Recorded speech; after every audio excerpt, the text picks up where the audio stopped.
Assalamualaikum warahmatullahi wabarakatuh. Jumpa lagi dalam Telaah, dan untuk kali ini kami ingin mencari bahan-bahan yang berkait tentang perkembangan semasa. Kita tahu mutakhir ini sumut flotila 50 buah kapal yang cuba atas misi kemanusiaan membawa keperluan asasi kepada penduduk di Gaza khususnya, dan kita mendengar juga ancaman yang diterima.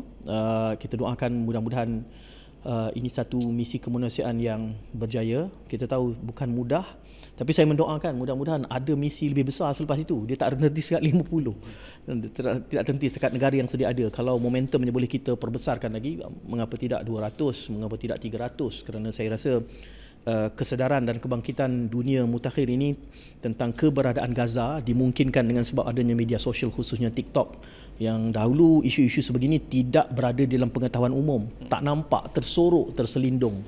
Dan atas semangat itulah kami mencari-cari, bertanya dengan teman-teman, dan ini ada satu tema yang menarik ini, trilogi Palestin. Wah, terus trilogi Palestin ini. Dengan judul yang pertama The Messengers of God, yang kedua The Saviors, dan juga yang ketiga Final Battle. Untuk tujuan telaah pada kali ini bersama penulisnya sendiri, Ustaz Ahmad Khairul Razikin. Ustaz, Assalamualaikum warahmatullahi wabarakatuh. Assalamualaikum. Selamat datang ke telaah. Ustaz merupakan editor perolehan. Betul. Jadi di mana yang menulisnya, di mana yang editornya?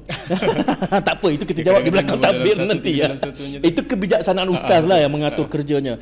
3 terbitan ini. Pertamanya saya tanya tadi sebelum kita ke udara. Saya kata jangan jawab sekarang, jawab masa telaah. Mengapa dijadikan trilogi? Okey, itu soalan yang selalu biasa orang tanyalah, kenapa dijadikan sebagai trilogi. Asal buku ni daripada 2 tahun lepas lagi lah sebenarnya, daripada tim editorial. Dia sedang cari ada tak buku yang kita boleh cerita tentang pahlawan-pahlawan dekat Palestin, tapi tak nak yang terlalu kontroversial. Kita nak, maksudnya pahlawan-pahlawan yang memang diakui ramai, yang tak terlibat, istilah itu memang kita, maksudnya dia tak terikat dengan politik lah ataupun isu-isu yang lain, tapi meskipun benda tu memang akan tetap ada kan. So selepas kami cari, bincang-bincang bersama, dapatlah beberapa nama. Lepas dapat beberapa nama, kami cadangkanlah ini contoh nama-nama yang kita boleh jadikan ia sebagai satu buku untuk kita bawa. Tujuannya ialah lebih kepada untuk segmen kanak-kanak sebenarnya, sebab kami di Galeri Ilmu ada segmen dewasa, dan satu lagi ada segmen yang asuh. Asuh ni memang untuk bahan bacaan awal sekolah, dan juga sekolah lah, sama ada rendah ataupun menengah. Jadi selepas kita persembahkan beberapa nama, lepas tu diorang cari, cuba senaraikan berapa nama yang kita boleh buat ni. Itu daripada pihak editorial juga, Tuan Hajibat, ketua kami. Lepas kami selidik, kaji-kaji, saya cuba susun. Rupa-rupanya dekat Palestin ni ada satu sejarah yang panjang sebenarnya. Sejarah dia sangat panjang. Timeline dia tu daripada sejarah awal kemanusiaan sampai akhir zaman. Kalau kita boleh, orang kata, capture dalam satu plot, dia memang daripada awal kemanusiaan sampai akhir zaman. Kenapa saya sebut macam tu? Sebabnya kalau kita tengok dalam satu hadis, pernah ada satu sahabat ni bertanya kepada baginda Nabi, wahai Rasulullah, masjid mana yang mula-mula dibina? Baginda Nabi kata Masjidil Haram, kan? Dan kemudian masjid mana lagi wahai Rasulullah? Yang kedua kata baginda Nabi, Masjidil Aqsa dekat Palestin. Dan sahabat tadi tanya lagi, berapa jarak antara pembinaan Masjidil Haram dengan Masjidil Aqsa dekat Palestin tu? Baginda Nabi kata 40 tahun. So daripada situ kita tengok dalam ayat Quran ada satu firman Allah Subhanahu Wa Taala. Allah sebutkan inna awwala baiti wudi'a linnas lalladzi bi Bakkah mubarakah wa hudan lil alamin. Sesungguhnya rumah pertama, rumah ibadah, tempat ibadah pertama yang mula-mula Allah sediakan wudi'a linnas untuk manusia ialah bi Bakkah mubarakah, iaitu satu tempat, Masjidil Haram itulah yang ada di lembah Bakkah dekat Makkah tu, yang diberkati oleh Allah. Dan di situ ada perbahasan panjang lah. Kalau kita boleh tengok dalam yang rujukan yang mudah kita carilah, iaitu dekat laman web Mufti Wilayah sebagai contoh, disebutkan beberapa pendapat. Ada yang kata ulama tersebut malaikat yang bina Masjidil Haram. Ada ulama yang berpendapat yang bina Masjidil Haram itu ialah Nabi Adam. Walau apapun, kesimpulannya ialah zaman Nabi Adam. Itu kesimpulan yang kita boleh ambil kan. So daripada zaman Nabi Adam, Masjidil Haram ada, Masjidil Aqsa ada. Maksudnya Palestin bukan hanya bermula daripada Nabi Isa, Nabi Sulaiman ataupun Nabi Daud, tapi sejak Nabi Adam lagi itu dah ada. Daripada situ saya jadi makin tertarik lah. Rupa-rupanya Palestin ni sejarah dia panjang. Macam mana nak jadikan satu buku? Kalau kita kumpulkan semua longgak dalam satu buku memang akan jadi tebal lah. Itu yang lepas cuba cari idea, timbul istilah trilogi ni. Sebab trilogi ni istilah yang biasa dengar peminat buku yang dia baca buku novel ke ataupun genre fiction. Dia lebih kenal trilogi, 3 buku yang maksudnya kalau kita baca satu-satu pun tak masalah kan. Kita baca 3-3 memang dapat komplit sudut pandang tu lengkap lah. Jadi buku yang pertama The Messenger of God, kita cuba untuk ceritakan tentang zaman Nabi. Start daripada, kita tak ambil daripada Nabi Ibrahim, Nabi Adam AS, tapi ambil daripada Nabi Ibrahim AS. Bermula penghijrahan daripada Ur dekat Iraq, tempat kelahiran Nabi Ibrahim AS. Kita bawa ketika mana Nabi Ibrahim selepas berdakwah dekat Ur tu, berlawan dengan kaum yang sembah berhala, kemudian berdebat dengan Raja Namrud. Dia menang, kemudian dihukum dengan dibakar dalam api itu kan. Dan Allah berfirman, qul ya naru kuni bardan wa salaman ala Ibrahim. Allah jadikan api itu sejuk, sejahtera. Lepas daripada tu Nabi Ibrahim ni berhijrah ke Kanaan, Palestin, dan sebelum sampai dekat Palestin itu singgah dekat Hiran ataupun Haran dekat Syria. Tu yang jumpa dengan kaum yang sembah objek samawi, yang kemudian Nabi Ibrahim AS kata berdakwah kepada mereka, semua objek yang mereka sembah tu hilang, lenyap kan? Dan akhirnya sampailah dekat Kanaan. So daripada situ kami masukkanlah 13 Nabi yang pernah menetap di dekat Palestin. Itu untuk yang pertama, The Messenger of God. Sebelum kita pergi yang kedua, dengan menghimpunkan 13 Nabi demikian, apa objektif yang cuba dicapai daripada yang pertama? Okey, baik. Untuk buku yang pertama ni, kita letakkan 13 Nabi, tapi kalau sebenarnya ikut perbahasan bukan 13 je. Kalau kita tengok betul-betul ada 17 daripada 25 Nabi dan Rasul yang umat Islam kita wajib imani secara tafsil atau terperinci tu pernah berada di Palestin. 17-nya tu ada kaitan. Maksudnya sama ada pernah berhijrah, lahir dekat situ, ataupun pernah datang dekat situ. Itu 17. Cumanya kalau kita tengok dari perspektif yang sudut yang lebih luas lagi kan, sebenarnya semua Nabi dan Rasul dia pernah ada dekat Palestin. Dalam peristiwa Isra' Miraj, ketika mana Nabi Muhammad sallallahu alaihi wasallam mengimamkan solat kan, ketika mana datang bersama dengan malaikat Jibril, semuanya berjamaah dekat situ. Cuma ni untuk orang kata sebagai satu permulaan lah, nak bagi tahu kepada generasi muda. Mungkin siapa-siapa yang belum tahu, mungkin dia ingat hanya Palestin ni hanya sekadar tempat berlakunya peperangan, berlakunya konflik semata. Sebenarnya tak. Dia istilah dia tu memang sentiasalah ada menang, ada kalah, ada zaman kejayaan, kegemilangan, ada zaman kejatuhan. Tu sunatullah, hukum alam yang berlaku. Jadi kita nak bagi tahu tanah Palestin, tanah untuk orang-orang yang beriman. Daripada zaman Nabi Adam, semuanya Nabi dan Rasul ni bawa ajaran tauhid, mesej tauhid untuk mengesahkan Allah, untuk bawa mesej kedamaian. Itu kata kunci untuk buku yang pertama. Jadi ada pasang surutnya. Cuma betul. Dalam konteks penyediaan kandungan buku ini, Ustaz sini menyebutkan mungkin ada 17 Nabi yang ada jalan cerita yang konkret berkait tentang Palestin. Bagaimana proses penyisihan 4 itu? Kerana yang ada di sini 13 daripada 17. Macam mana keputusan memutuskan 4 ini tidak dimasukkan dalam, adakah kerana dibatasi oleh halamannya apa sebenarnya? Itu salah satu aspek. Itu salah satu aspek lah. Itu salah satu aspek. Maksudnya daripada 17 tu, 4 lagi tu kita tak masukkan sebab salah satu aspeknya nak jaga jumlah halaman patah perkataan. Dan yang lebih penting daripada itu iaitu berkenaan tentang naratif ataupun penceritaan. Kalau 13 Nabi yang ni memang dia ada cerita yang orang kata kalau kita baca tu kisah tu menarik. Manakala baki 4 yang lain tu sumber tak banyak dari Al-Quran, daripada hadis tak terlalu banyak.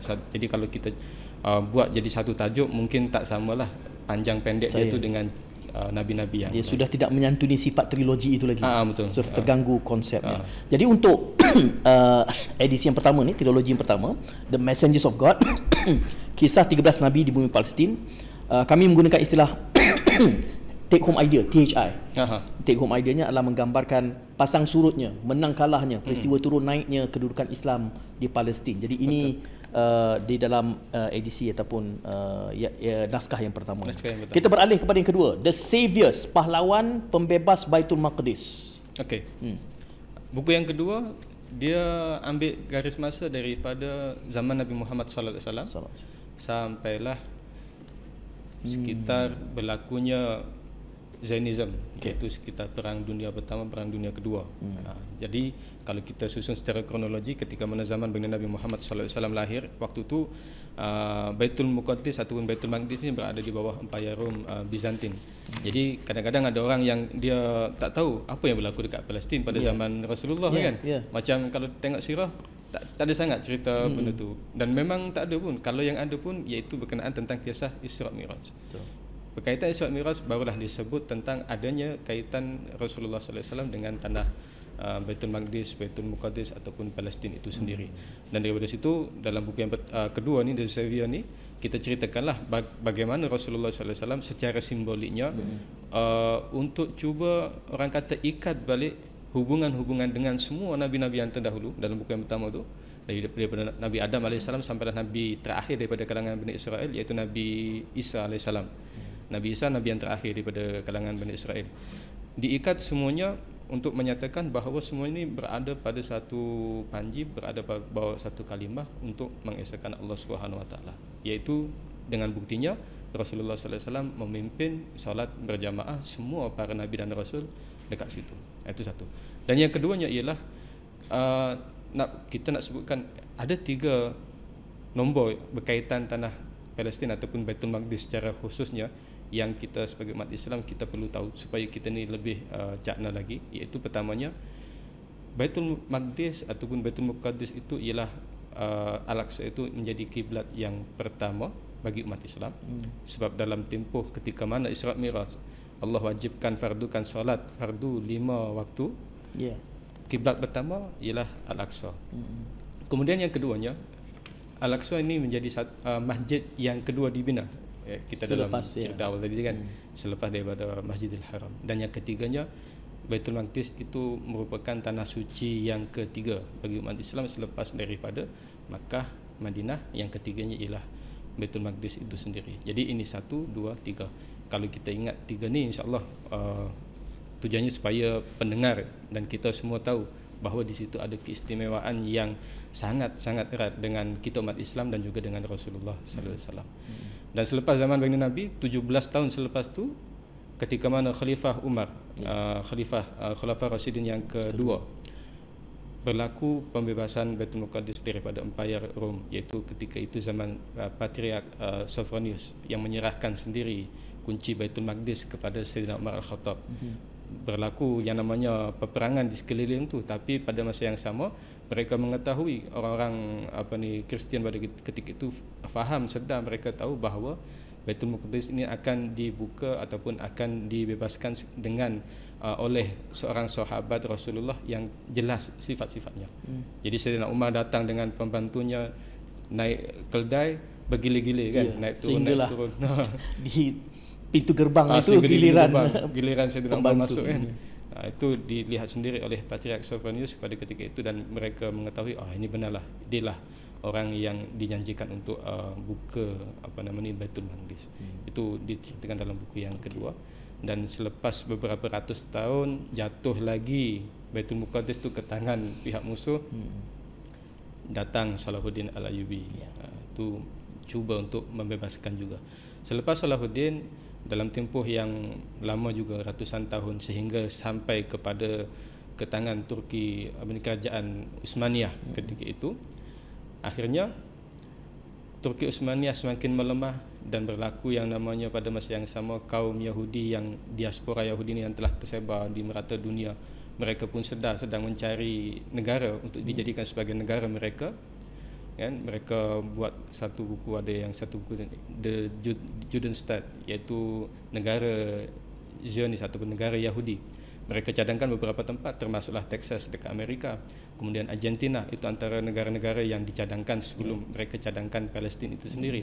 Dan akhirnya dalam Kongres Yahudi mereka pun Kongres Zionis ni mereka memutuskan nak pilih Palestin sebab ada ikatan sejarah, ada ikatan orang kata asal usul itu kata mereka lah, dan ada semangat Zion dekat situ, sehingga akhirnya mereka pun jadikan Palestin itu sebagai satu tempat yang nak dijadikan sebagai negara Yahudi. Itulah yang berlaku sekarang, dan itu semua sejarah tu kita susun dalam bab yang kedua, The terakhir. Saviors, pembebas ya. Betul. Cuma saya tertarik dengan pendekatan penerbitan buku ini daripada naskah yang pertama tu.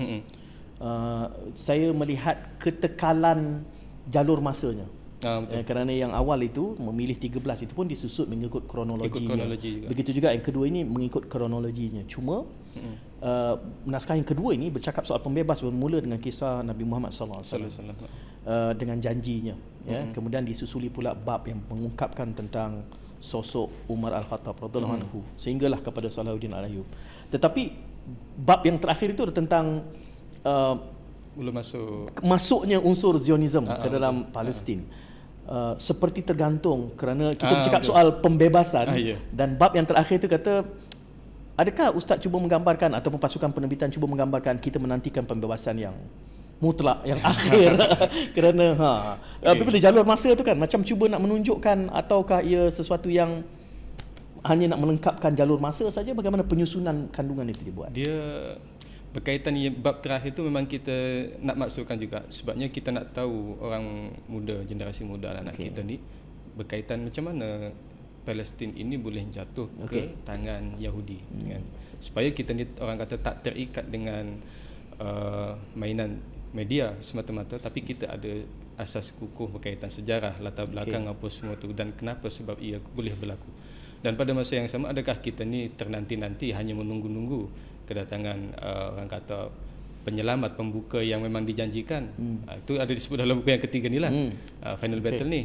Jadi Final Battle ni sebenarnya kalau asalnya dia daripada kitab yang disusun oleh guru kami, ulama yang masyhur, almarhum Tuan Guru Syekh Ahmad Fahmi Zamzam rahimahullah taala.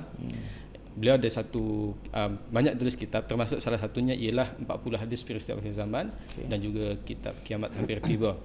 Jadi daripada kitab tersebut kami cuba olah balik, orang kata adaptasikan baliklah dengan gaya bahasa naratif penceritaan, untuk tujuan siapa-siapa yang baca, dia tak baca kitab pun dia dapat baca yang ni, dia dapat mesej tu sampai, tapi bukan dalam bentuk style pengajian berkitab. Jadinya dalam buku yang ketiga memang kita sebut berkaitan tentang akan datangnya Nabi Isa AS, kemudian Imam Mahdi. Meskipun perbahasan Imam Mahdi ni dia ada perbahasan yang panjang lah, ada yang khilaf, dia kata ia hanya sebagai orang kata sebagai istilah, simbol semata-mata, bukan nama yang sebenar, memang sosok yang sebenar. Bukan sosok yang sebenar. Memang gelaran tu Imam Mahdi, pemimpinnya dapat petunjuk, tapi namanya ialah Muhammad bin Abdullah dengan tempat lahir yang berada di Madinah. Cuma kita ketepikan yang tu, kita cuma nak, orang kata nak ambil mesej yang utama, kita nak sampaikan memang nanti akan datang.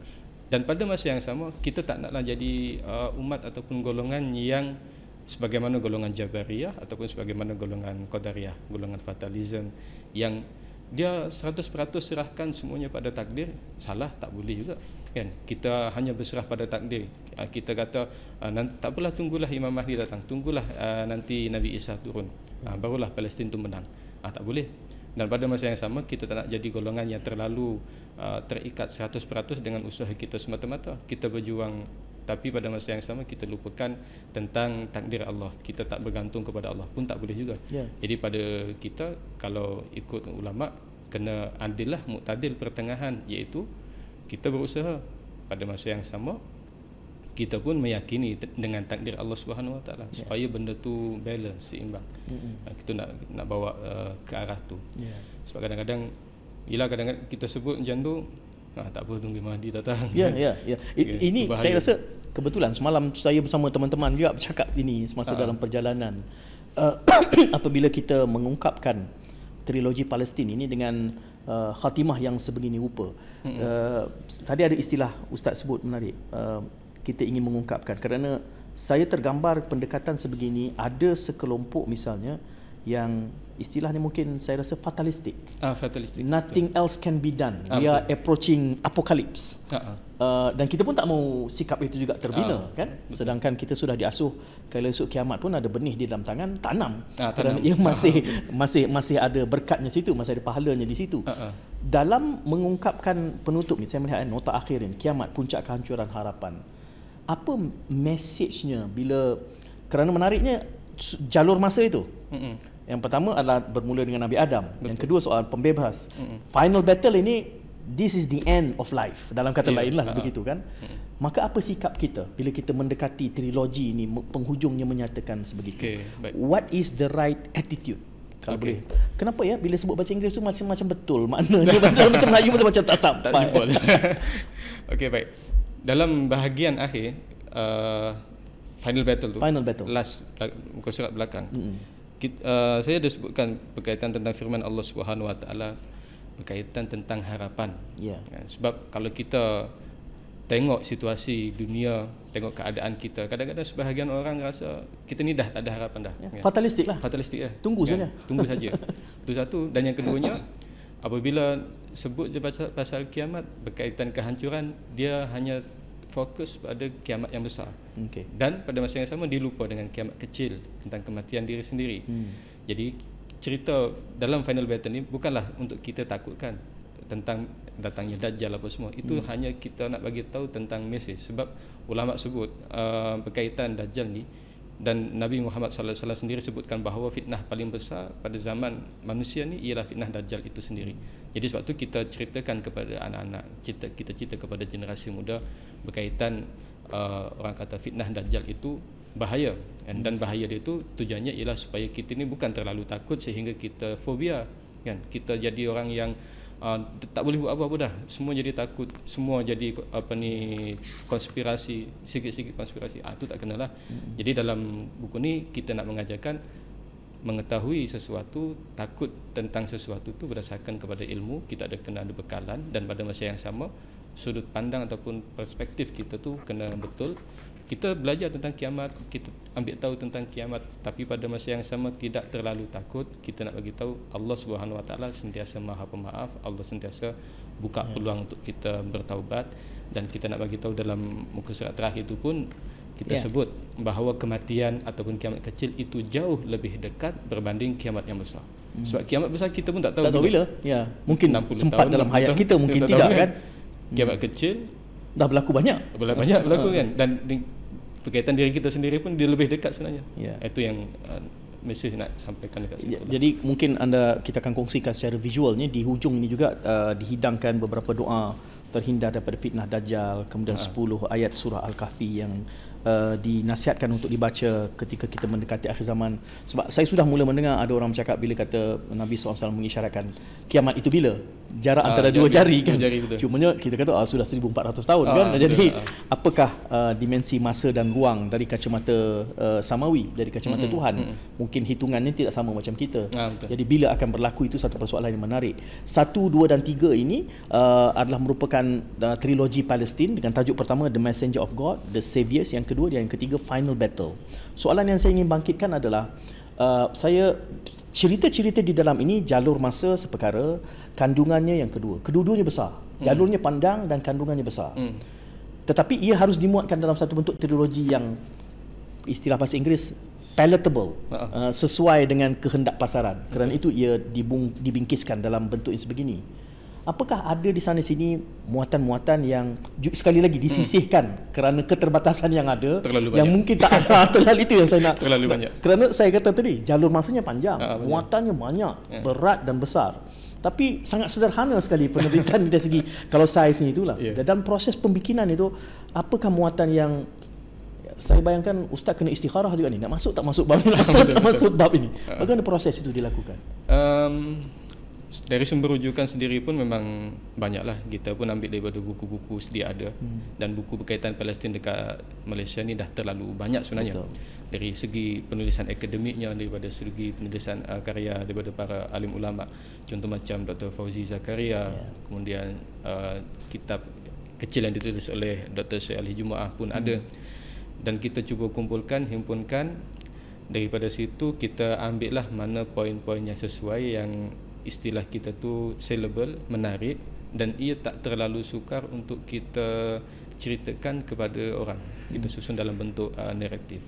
Jadi memanglah pemilihan tu satu perkara yang sangat sukar. Dan oleh kerana itu kami sebenarnya ada buat satu poster timeline garis masa berkaitan Palestin. Cuma sayangnya tadi saya tak bawa benda tu. Dalam poster tu memang kita sediakan poin-poin daripada Nabi Adam AS, apa yang berlaku, kemudian zaman Nabi Ibrahim AS, peristiwa apa, sampailah peristiwa yang terkini, waktu gerakan boikot yang beberapa tahun lepas yang berlaku dan sampai berlangsung sampai ke hari ini. Itu kami susun poster garis masa Palestin. Daripada situlah mana yang kami tak muatkan dalam tu kami masukkan dalam poster tu, dan siapa-siapa yang dapatkan buku ni memang kami akan sertakan sekali dengan poster garis masa Palestin tadi. Memandangkan ini bukanlah satu sesi yang langsung, kami boleh saja berkongsi poster itu nanti semasa siaran, insya-Allah. Jadi mungkin Ustaz boleh memberikan kepada kami kemudian. Jadi dalam hal ini, kalau melihat dari segi layoutnya Ustaz, tujuannya seperti disasarkan untuk pembaca-pembaca muda. Betul.